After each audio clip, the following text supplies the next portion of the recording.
তেলিয়ামুড়া থানাধীন নেতাজি নগর motor stand এলাকায় যাত্রীবাহী অটো ও বাইকের সংঘর্ষে ভয়াবহ পথ দুর্ঘটনায় আহত একজন। ঘটনা শনিবার বিকেল নাগাদ তেলিয়ামুড়া থানাধীন নেতাজি নগর মোটর স্ট্যান্ড এলাকায় যাত্রীবাহী অটো ও বাইকের সংঘর্ষে ভয়াবহ পথ দুর্ঘটনায় আহত একজন। ঘটনা শনিবার বিকেল নাগাদ।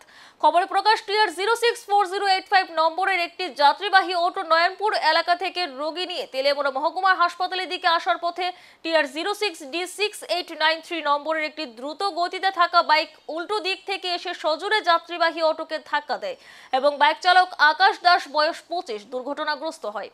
এতে বাইক ও অটো উভয়ই ক্ষতিগ্রস্ত হয়। ঘটনাটি প্রত্যক্ষ করতে পেরে প্রত্যক্ষদর্শীরা তড়িঘড়ি দুর্ঘটনাগ্রস্ত ওই অটোতে করে বাইক চালক আকাশ দাসকে উদ্ধার করে নিয়ে আসে তেলিয়ামুড়া মহকুমা হাসপাতালে।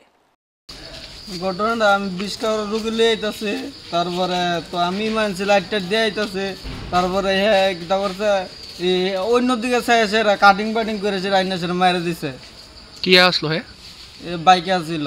আর তুমি কি আসলা? আমি অটো আসছিলাম। মানে তুমি অটোর চালক না? হ্যাঁ হ্যাঁ। কই থেকে কই আইতাছিলা? আমি তোমার নয়নপুর তেলিয়ামুড়া ইয়ান হসপিটাল আইমু। 20 টাকা রুগী আসছিল। আচ্ছা আচ্ছা। আর হে বাইকে আইছে না? হ্যাঁ বাইকে এসে মাইরা দিছে। এটা স্পিড আসলো বাইকে?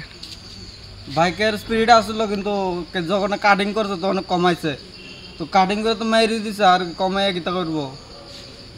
তোমার অটো ক্ষতিগ্রস্ত হয়েছে না? হ্যাঁ আমার অটো কত কিছু হয়েছে।